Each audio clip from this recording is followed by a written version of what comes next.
I'm a god. Well, what if there is no tomorrow? I'm a god. There wasn't one today. Hello, and welcome to another bonus episode of It's Time to Rewind, a podcast stuck in its own time loop right along with the movies we discuss. In this episode, I am sharing a classic Filmwhys Spotlight episode in honor of the previous two bonus episodes taking a look at the extra life of Scott Pilgrim vs. the World. This is an episode of Filmwhys where I talk to several fans about their experiences and their love for Scott Pilgrim vs. the World. Enjoy.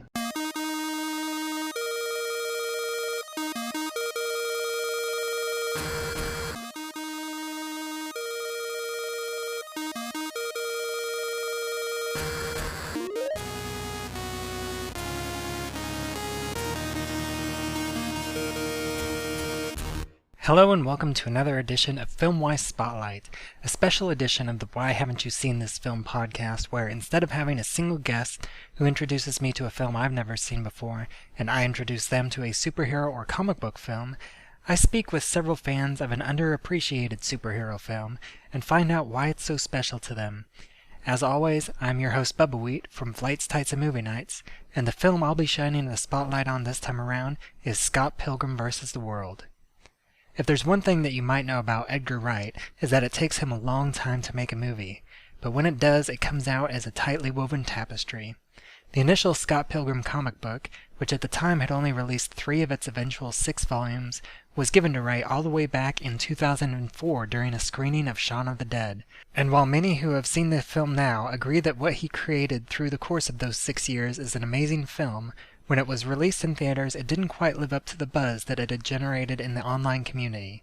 Despite having great buzz on social media sites like Twitter and an impressive preview screening at the San Diego Comic-Con, when it was released in theaters, it opened to a dismal 10 million opening, which was even smaller than the other film that had massive online buzz just 6 years earlier, Snakes on a Plane.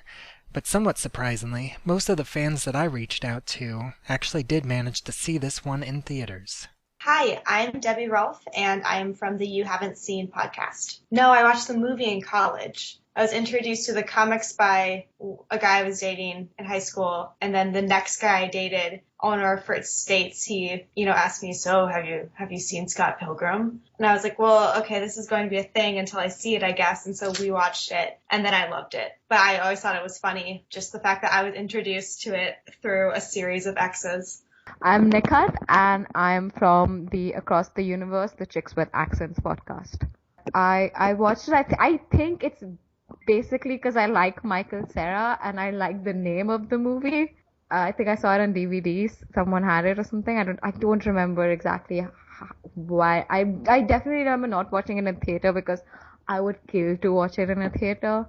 Hi, I'm Stefan Gagny, and I write science fiction novels over at stefangagny.com. I went out on day 1 to see this film in theaters, which was kind of a task because it unfortunately opened up alongside Eat, Pray, Love and The Expendables, which means everybody was going to those theaters, while mine was practically empty. Hi, I'm Amy Taylor, and I'm the writer and director of the web series Jess Archer Versus. I had actually been writing... So my web series, I used the same characters for my thesis film in film school, and I was writing that thesis film, and I had been watching Spaced a lot, which is Edgar Wright, Simon Pegg, Nick Frost. They did a TV show, 2001-ish, I want to say. And so I had been watching that while I was writing my thesis, and, I was drawing heavily from Spaced in terms of style and, getting that in my head. And then, I loved Shaun of the Dead and Hot Fuzz. And so I was always like, what is he going to do next? And I'm very excited to see. So when I, saw that Scott Pilgrim was coming out, I was like, yes, going to see it in the theater. It's happening. So yeah.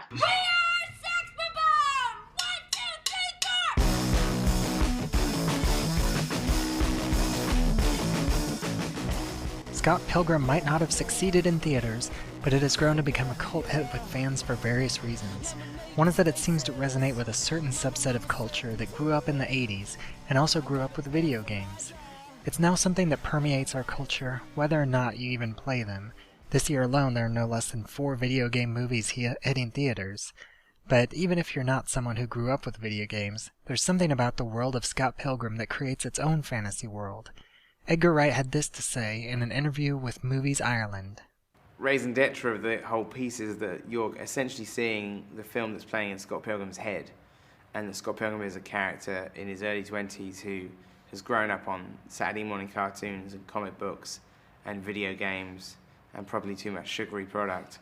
And you're watching kind of like how he would like to live his life. Even like the look of Sex Bomb when they're playing and they have kind of lightning bolts and jagged lines coming out.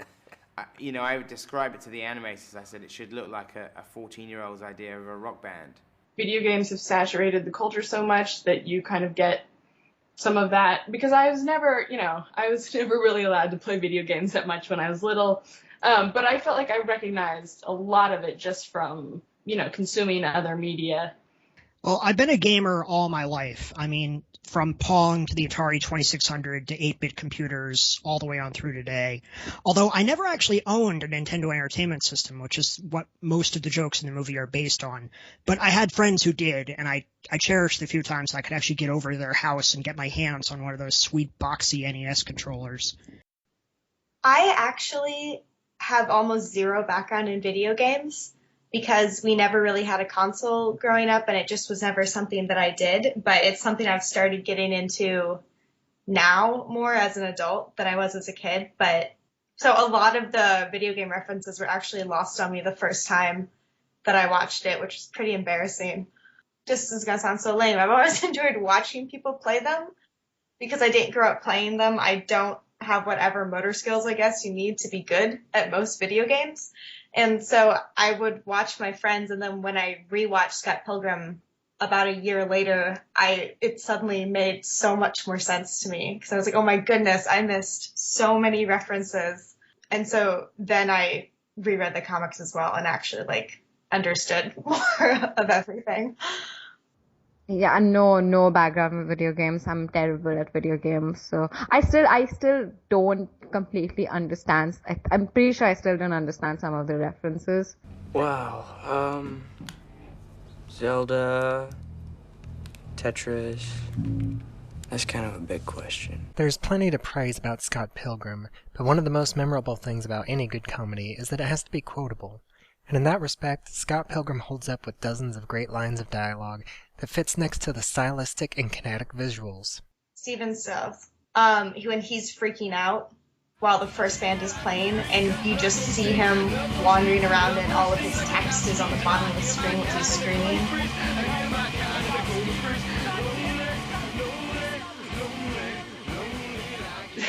She's in a fight with Scott Pilgrim, and she's punched me in the boob. Prepare to die, obviously. That's so great. That makes me laugh every time. I like the Roxy. She just slips obviously into every other word in her sentence. Obviously. I'd say the moment that really sticks with me isn't one of the jokes. It's actually more of just this really rapid sequence of events. When Scott's doing his first concert, and suddenly the first Evil X bursts in, and Scott's just totally dumbstruck by this turn of event. He's like, What did I do? What do I do? And then his roommate just shouts, and so he just takes this martial arts dance, and wham, we are into the first fight scene. I mean, it's a small moment, but it marks the transition between this just being a wacky screwball comedy and an action movie. And then, let's see what else. Oh, I like the vegan patrol and that whole fight. And his kind of Scott Pilgrim's corny line. You once were a vegan, but now you will be gone. Vegan? Which just makes me laugh because it's so dumb. I love when... Hey, Como, you know everyone, right?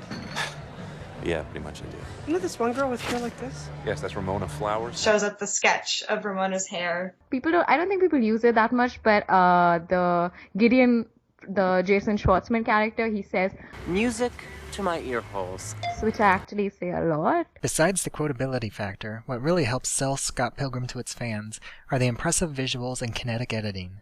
Rather than a film that looks and feels like a typical film, Edgar Wright was able to craft something that feels like a cross between a video game, anime, and a martial arts film. I mean, I just like the way that it sets the tone and the style from the very beginning with, like, the logo is, like, the 8-bit, and then the credits, you get sort of that elasticity of time and space because you pull out from Scott and his band playing, and it's like the room just got so much bigger.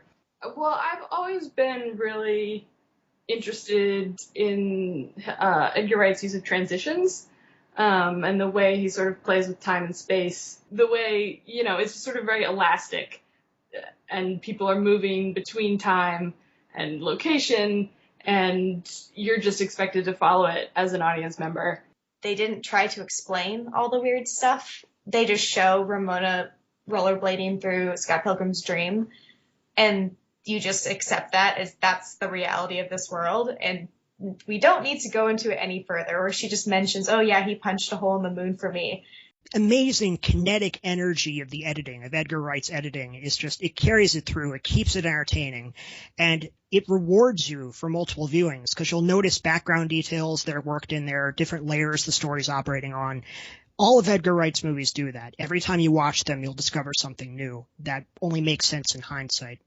There's so much happening in every frame, and there's so many details to the characters that are just great, and they're maybe not foregrounded. But, like, the character of young Neil, he's so funny because he's always copying, you know, either what Scott's doing or what the lead singer is doing, and I just think that's so funny. But he's such a minor character, and you don't always notice him, but he's in the background doing it.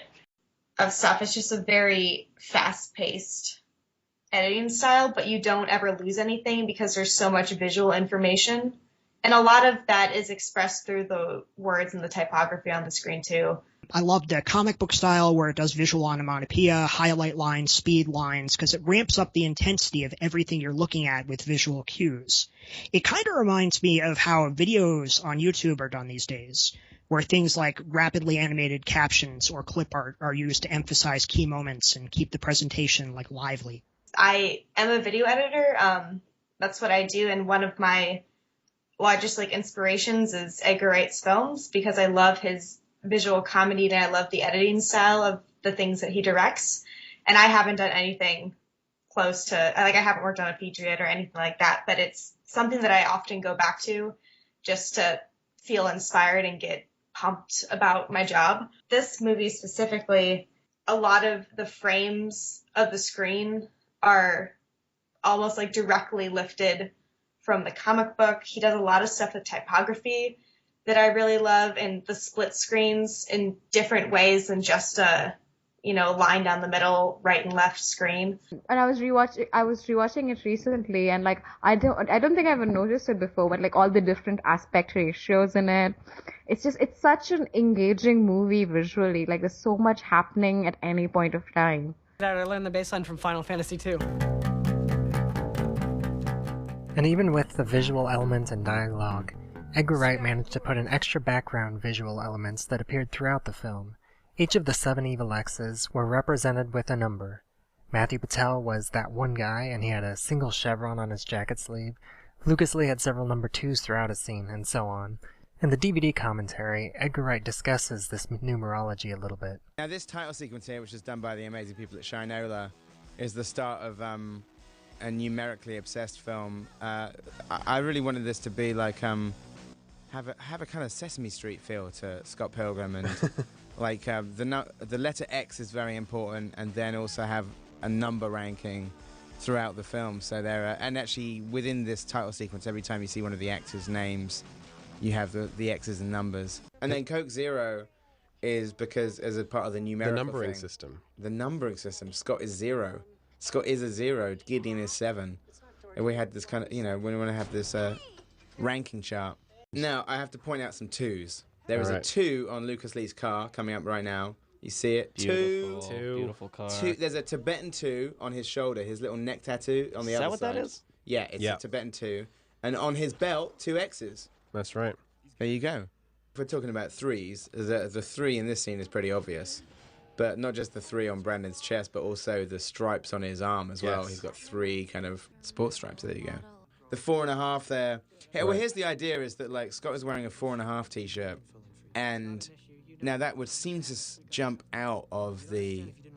That would seem to jump out of the theory as why is Scott wearing a 4.5 t-shirt because he's not one of the X's. But I'm thinking this is the point where he's going towards the dark side. Yeah, he's the 4.5 X right now. Yeah, right now he has the potential to, I mean, you deal with this in the books as well, the potential of that it could be so easy if, and why, one of the things we tried to do in the script when we reduced the timeline is take this idea of if Ramona changes her hair every week and a half, Scott Pilgrim could be gone in a week and a half. And if he is, like, he absolutely has the capability to become a jealous asshole and become one of the X's. Yeah.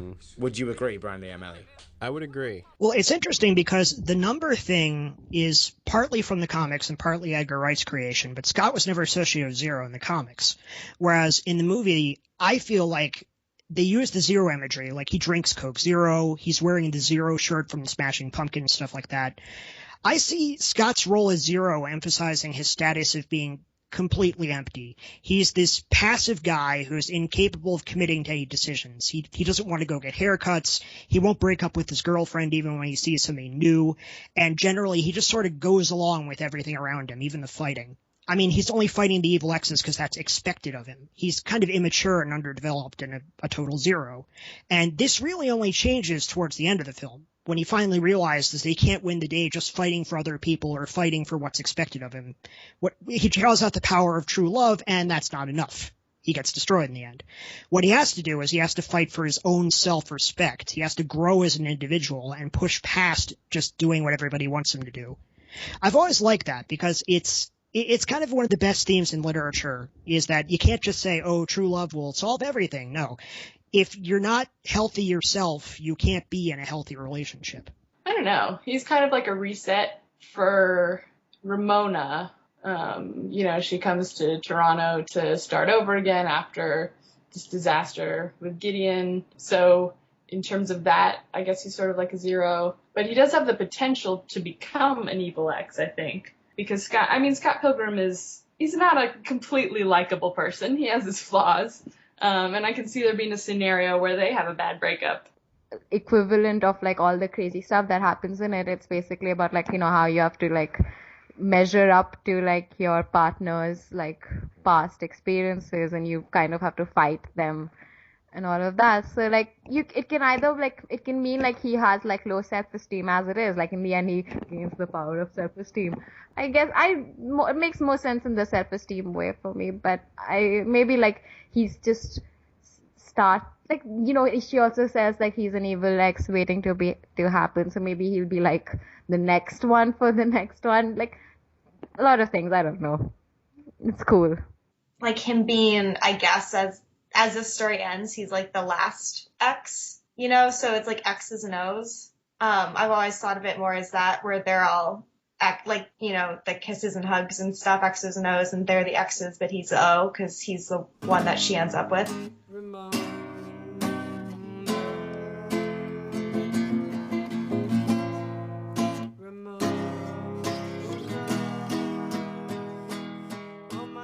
I also like, because Wallace is the voice of reason for Scott, which he's so funny though. And it's rare that the voice of reason in a story isn't like super composed and like noble. And Wallace is such a goofball, and he's, stealing everyone's boyfriend left and right. And he's still like, I guess, Scott's like conscience.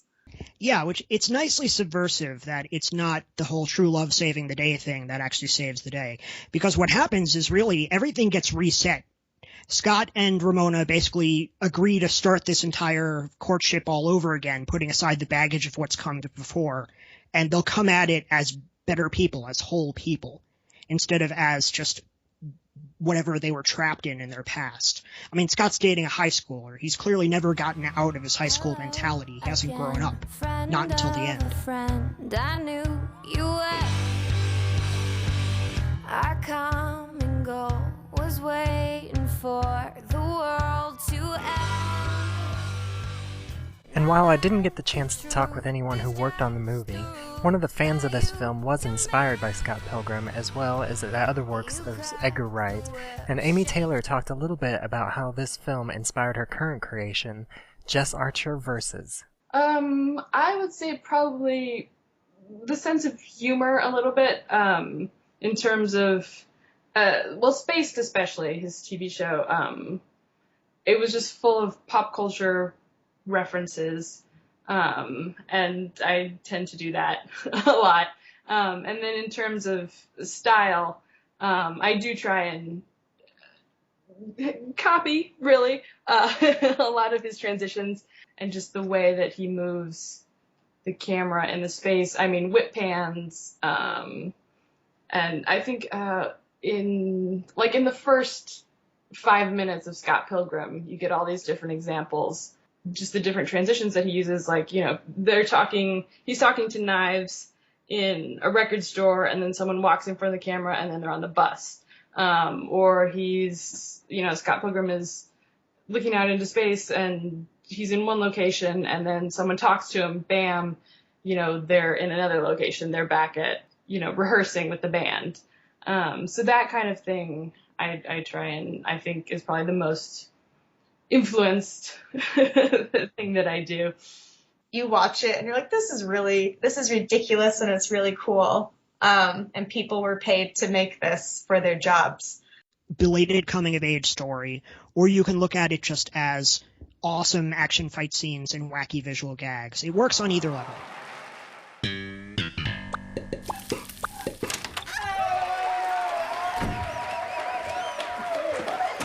Someone's happy. Well, someone got to second base last night, and someone has a second date tonight. If you've made it this far into this podcast and have never seen Scott Pilgrim, I would suggest that you definitely give it a try, especially if you're someone who grew up in the NES era of video games, or are a fan of anime, Jackie Chan, or Edgar Wright, or plenty of other things that this film references. There's just so much to love about Scott Pilgrim vs. the World, and there's so much going on that it only gets better with repeat viewings. And before I wrap things up, I'll send you off with one last bit from the DVD commentary with Edgar Wright. Probably the perfect way to watch this film is watch it at normal speed, and then anytime it comes to an action scene, slow it down on the frame advance, and then you can look through it like you would read a Frank Miller book. Is read it fast once, second time slow it down, third watch just look for numbers and X's, fourth watch just watch Johnny Simmons, fifth watch it backwards. Watch it backwards. Yeah. Is there an album that you think it should be played alongside Scott Pilgrim? Dark Side of the Moon style? Yeah, maybe something by the Smashing Pumpkins. Oh, there you go. Well, obviously, The Infinite Sadness, Melancholy and the Infinite Sadness. Yeah, that's a pretty long. I guess that's probably about 2 hours. I think it'll probably work. And once again, I'd like to thank everyone that took the time out to talk to me about Scott Pilgrim vs. the World. If you want to hear more from me, you can find my writing at flightstitesandmovienights.com.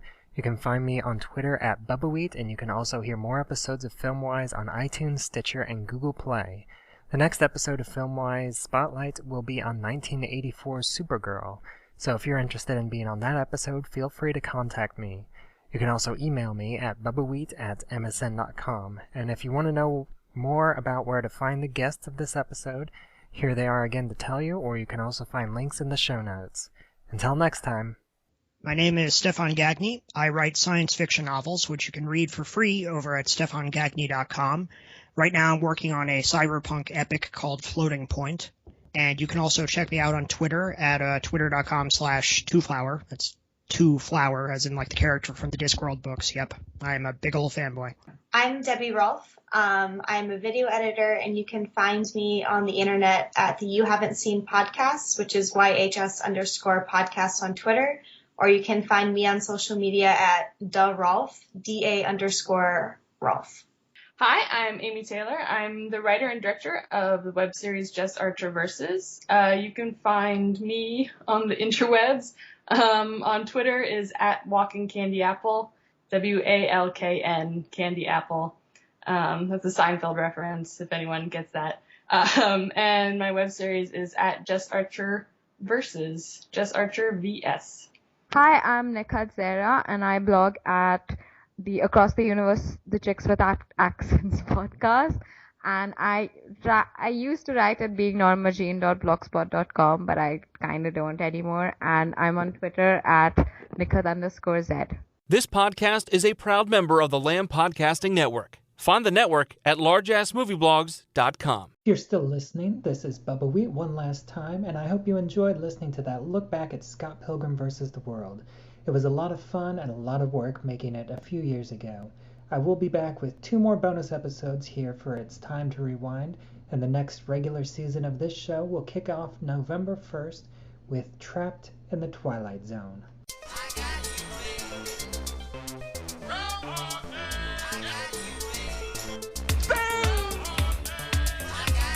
I'm a god. Well, what if there is no tomorrow? I'm a god. There wasn't one today.